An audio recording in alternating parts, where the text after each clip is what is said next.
Okay, any questions on anything that came up today? Okay, Stacy, you can move up.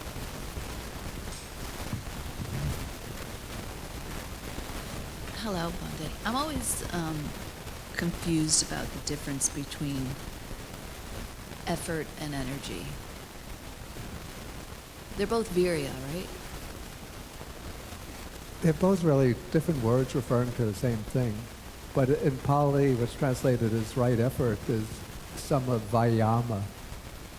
And then the word that's translated as energy is virya. But they're both different words for the same thing.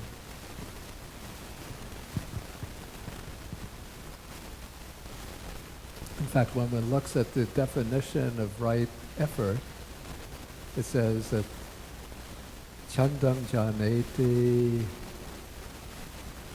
virya narabhati vayamati padahati. Okay, so chandam janeti, he arouses desire. Virya narabhati, he sets the energy going. Vayamati, he makes an effort. Chitang paganhati, he applies the mind. Padahati, he strives. So they're all just different words for the same thing. Thank you.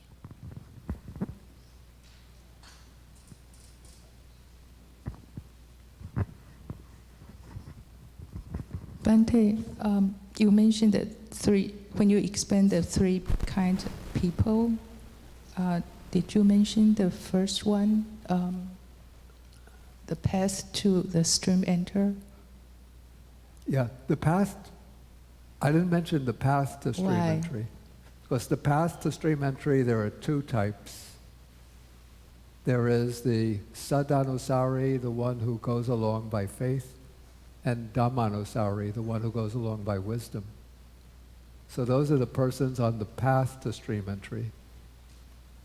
But when they get to be stream enterers, then they become either the one who goes along by faith, the sadhanusari, then becomes the sadhavimutta, so-called liberated by faith.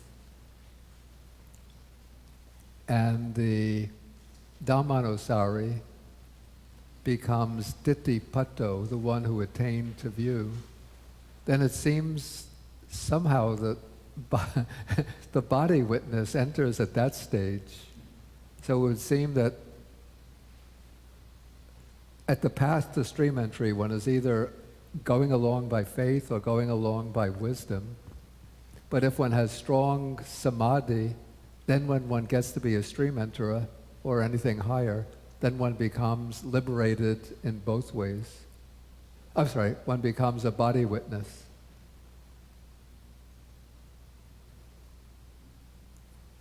So does that answer the question? Yeah, so the three types can only be applicable to from the point when a person becomes a stream enter. Yeah. Okay, got it. It seems a little bit puzzling to me. What if the person who is on the path to stream entry has very strong samadhi, but there's no classification for that person? They're either going along by faith or going along either the sadhanusari or the dhammanusari. But if they have the strong samadhi, it seems they have to fall into one or another of those two categories. But then when they emerge with the level of stream entry, if they have that strong samadhi, then they become the body witness. Thank you. Another question is, you mentioned that the outline, Matika, is only mentioned in Anguttara Nikaya. I believe so. So that means Anguttara Nikaya is the latest among the four traditional Nikayas? It seems to me that maybe the Anguttara Nikaya contains some material that comes from a later period. But I think one would have to do a search. Let's see if we could do a quick search for Matika.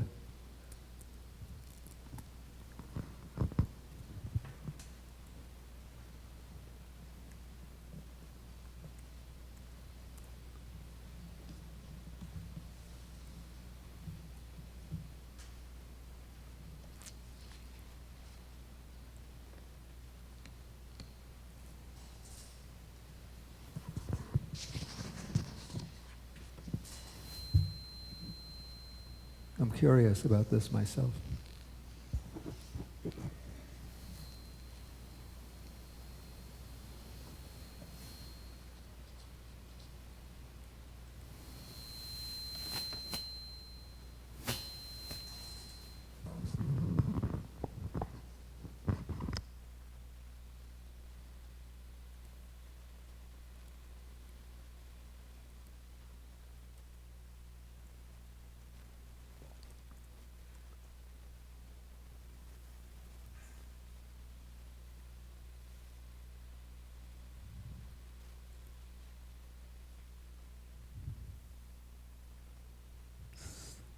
Looks like it occurs in the...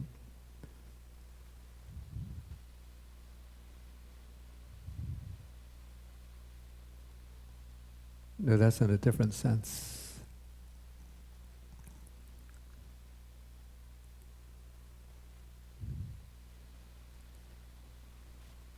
You see, pati, can you read from there? Oh, I see, it's not on. Okay, I'm sorry. I see the machine was taken away. Okay, I'll just tell you the text. Okay, pati sambhida magga, we have matika kata, discussion of matikas.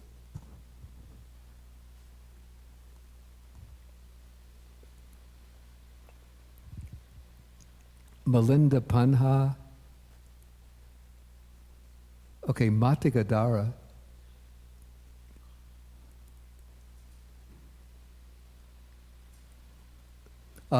Okay, I have to correct myself. I see there's a mention of it in the Tiki-nipāta Mahavagga.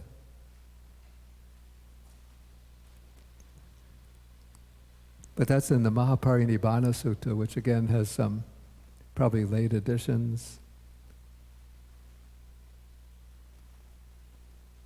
Oh, in the Majjhima Nikaya,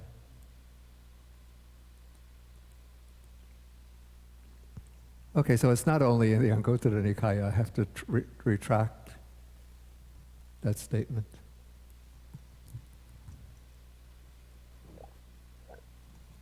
Okay, any other questions?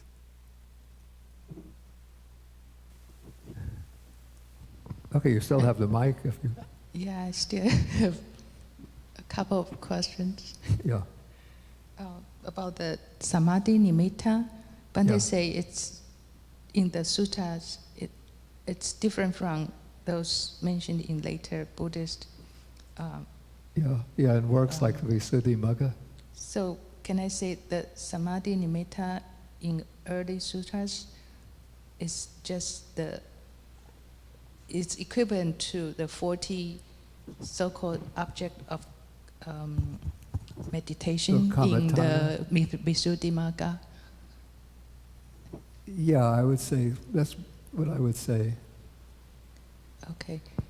And I just want to see, now I'm curious how what the commentary says about samadhi nimitta. Though it might explain the word using the Visuddhimagga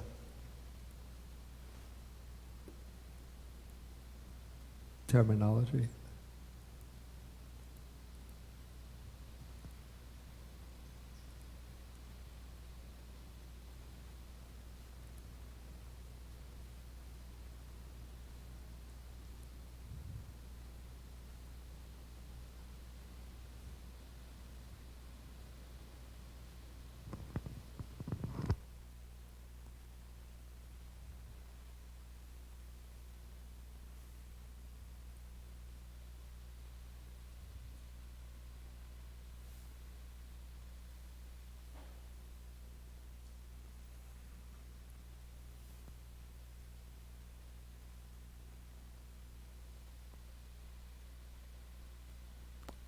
Yeah, first the commentary explains that attending to a samadhi nimitta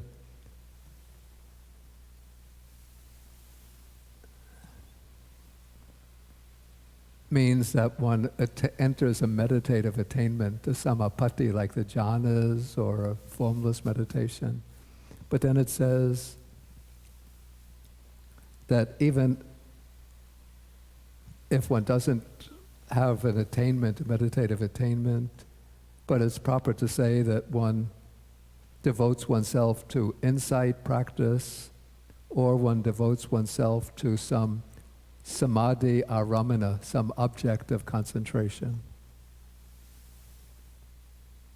And then it quotes some source as saying that samadhi nimitta could be understood either as samadhi itself or an object of samadhi.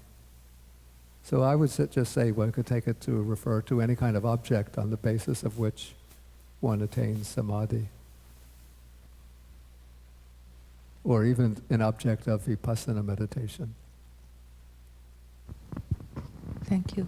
But Bhante, a relevant question is, because the nimitta as the bright light is mentioned in the Theravada tradition who practice according to Visuddhimagga, right? Yeah. But, and since nimitta, samadhi nimitta is in its general, its broad sense, just the object of meditation, Yeah. it seems to me that people who do not have that concept of nimitta as a bright light do not experience or do not see that bright light even when they enter into deep samadhi. So my question is that just it's just pre-conditioned. If I say there is a light, bright light, then they see the bright light. If I don't have that idea, even if I practice, I won't see it. I don't think that's the case. Okay. I think I've heard of people who maybe didn't have any preconceived ideas about experiencing a light when they go into deep meditation, but that light arises. And so they're not being conditioned to experience it by instructions that they received previously. They just practice and then that light arises. But I don't think that light necessarily arises for everybody. It seems that there are some things that determine who experiences the light, who doesn't. Thank you. Okay, Stacy. Wait, use the microphone. What was Buddha's experience in that regard? What was? The Buddha's experience in that regard. There is a sutta which speaks about lights or forms appearing. This was in his pre-enlightenment period.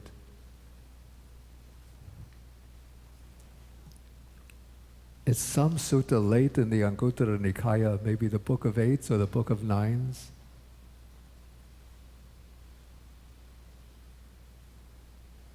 But we don't find that bright light mentioned in the canonical description of the jhanas, which speak instead of things like applied thought, sustained thought, joy, bliss, one-pointedness.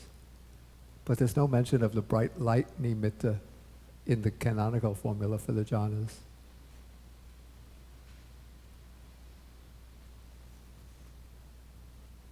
Okay, anything else?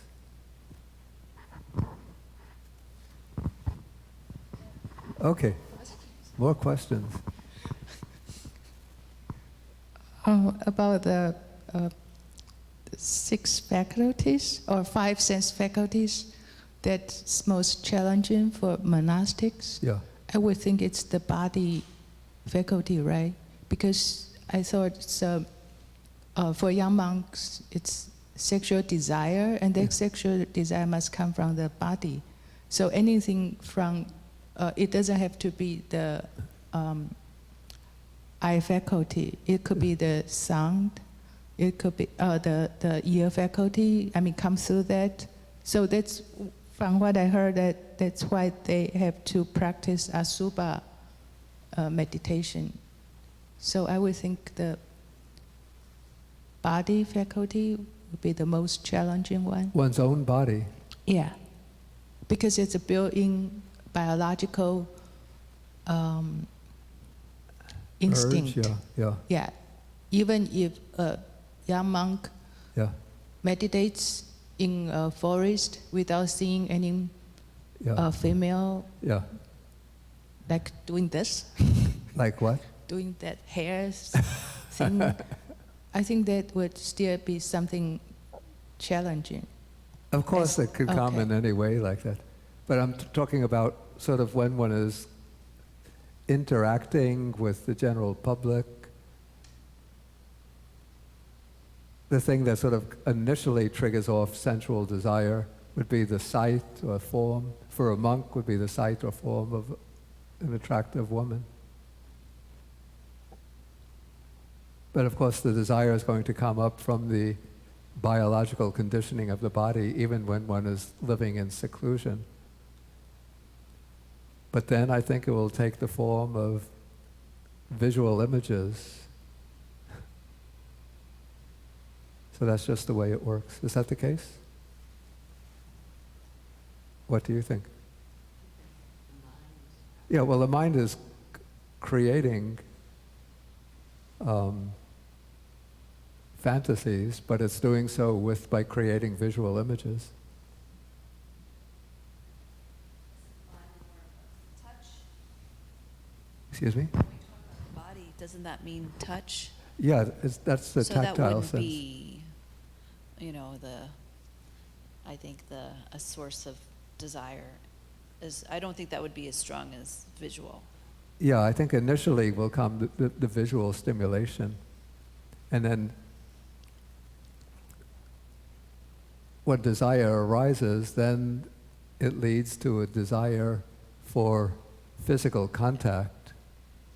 But then if the monk engages in physical contact with the woman, then there's a danger that would lead to a strong, with a heavy offense or transgression of the monastic rules.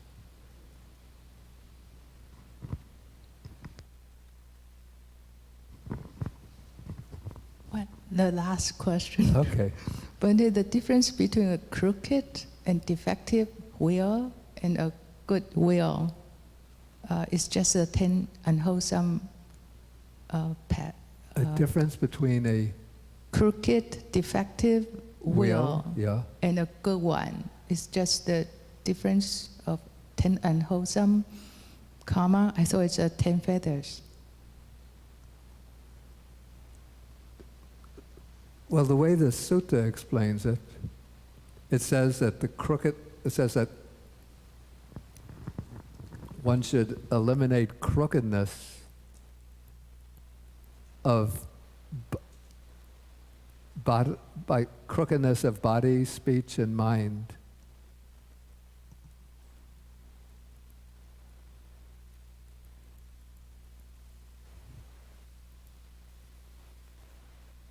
Okay, it says we will abandon crookedness, faults, and defects of the body, of speech, and of the mind.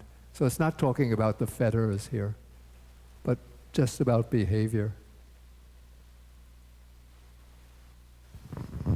Thank you. Okay, finished with the questions. Yes. Anybody else?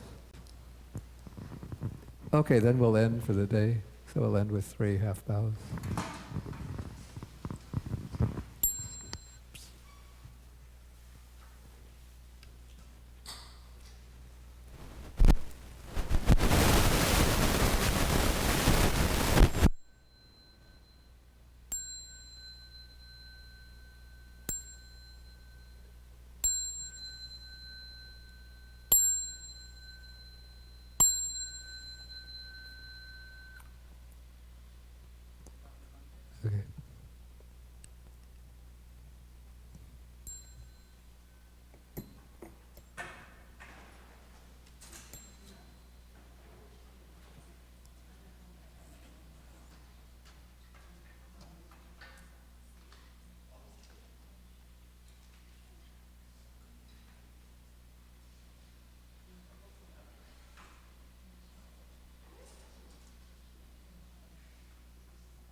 receive after the